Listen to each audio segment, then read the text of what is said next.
What's up mga ka-vlog? Welcome back to my channel. Nandito na naman tayo on board. So today, isasama ko kayo sa isang mga maintenance job namin dito sa barko.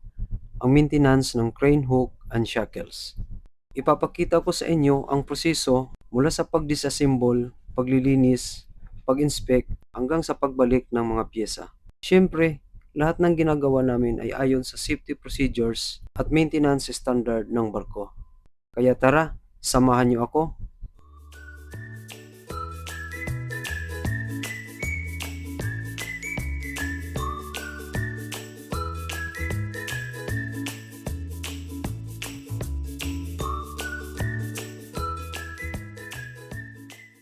Bago magsimula, safety first tayo. Kumpleto ang PPE natin, hard hat, gloves, safety shoes at safety glasses. Siguraduhin rin na nakasecure ang crane at clear ang work area bago tayo magsimula.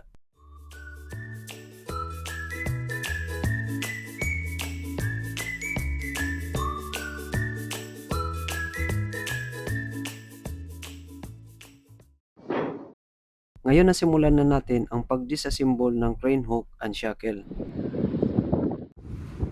Maingat natin inaalis ang mga pyesa para ma-check ang kondisyon ng bawat isa. Importante ang pagiging maingat para walang masirang parts at para maging maayos ang reassemble mamaya. Kailangan lahat ng parts ay movable, lalo na itong thrust bearing.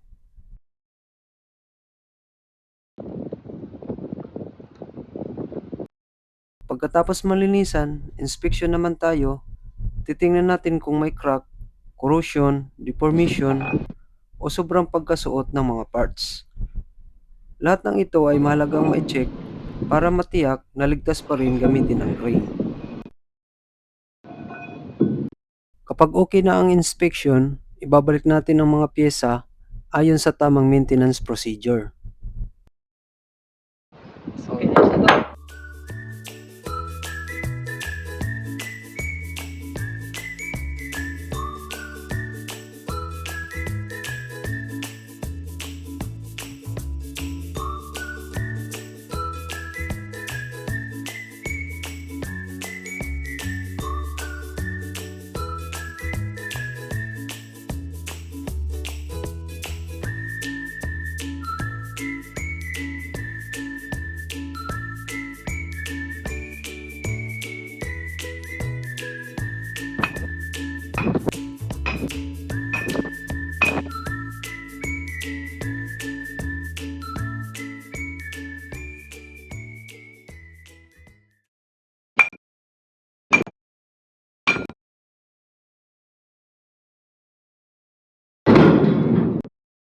Habang nakadisassemble na ang mga parts sa panibagong crane, lilinisan natin ang bawat isa.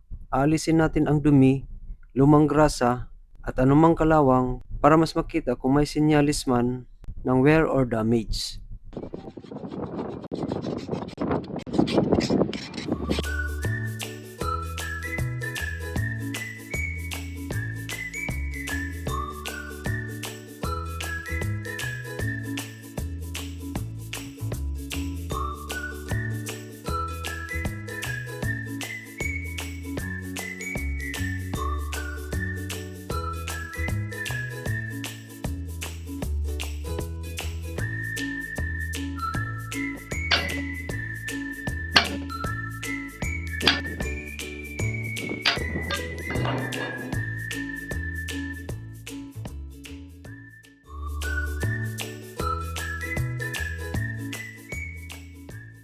Siguraduhin nating maayos ang pagkakasimbol at handa na ulit ito para sa susunod na operasyon.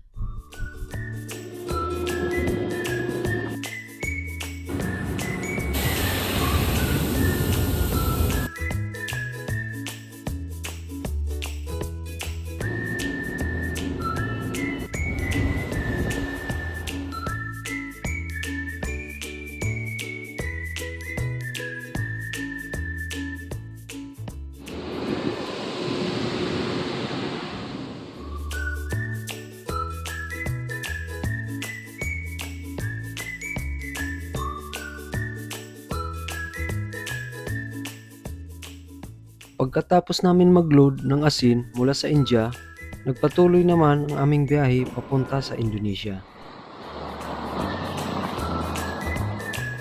Doon namin ididiskarga ang aming kargamento bago kami magpatuloy sa aming susunod na biyahe.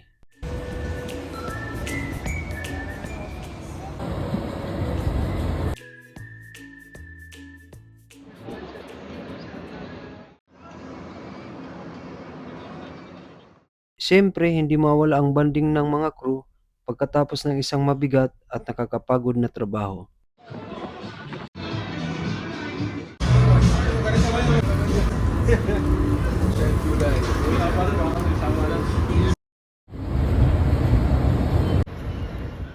Mahalaga rin na makapagpahinga, makakain ng maayos, at magkaroon ng quality time kasama ang mga kasama sa barko habang naglalayag sa gitna ng dagat.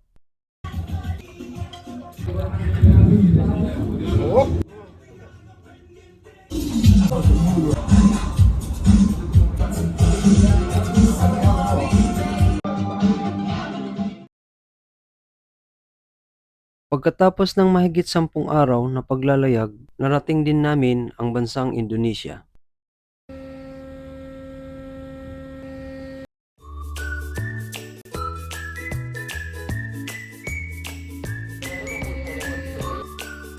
Dito namin i-discharge ang kargamento ng barko.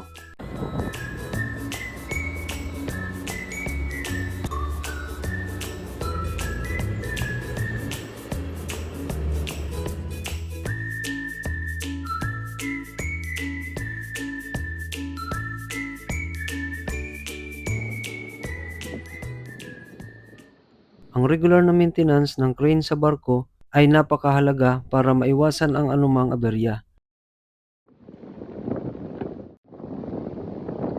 o problema habang nag-ooperate.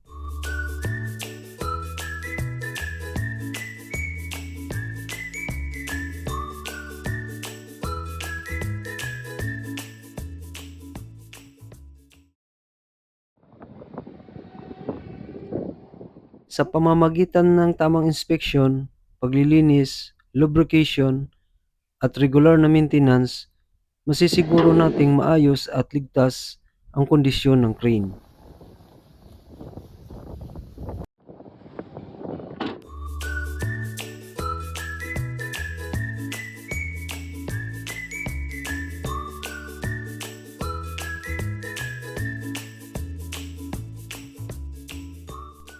At higit sa lahat, makakatulong ito para maging maayos at maganang trabaho hanggang matapos ang aming kontrata sa barko. At siyempre, para maiwasan din ang mga hindi kailangan sakit ng ulo.